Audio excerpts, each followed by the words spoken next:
Prathipadu Minerva కళాశాల junior మరియు senior విభాగ ఎన్సీసీ విద్యార్థులు సామాజిక సేవ మరియు సమాజ వృత్తిలో భాగంగా డిసెంబర్ 1 వరల్డ్ ఎయిడ్స్ డేని పురస్కరించుకొని ప్రత్తిపాడు గ్రామ పురవీధుల్లో ఎయిడ్స్ అవగాహన ర్యాలీని నిర్వహించారు. ఈ ర్యాలీని మినర్వా డిగ్రీ కళాశాల ప్రిన్సిపల్ జి హరిబాబు జెండా ఊపి ప్రారంభించారు.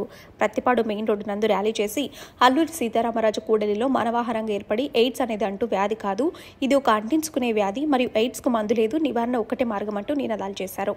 సీనియర్ విభాగం ఎన్సీసీ అధికారి లెఫ్టినెంట్ జీజీ సత్యనారాయణ ఎన్సీసీ విద్యార్థులతో ప్రతిజ్ఞ చేయించారు. ఈ కార్యక్రమంలో సుమారు 80 మంది ఎన్సీసీ విద్యార్థులు, కళాశాల ఎన్సీసీ అధికారులు, lieutenant G G Satyanarayana, third officer N Ravikumar, Lakshman Kumar తదితరులు పాల్గొన్నారు.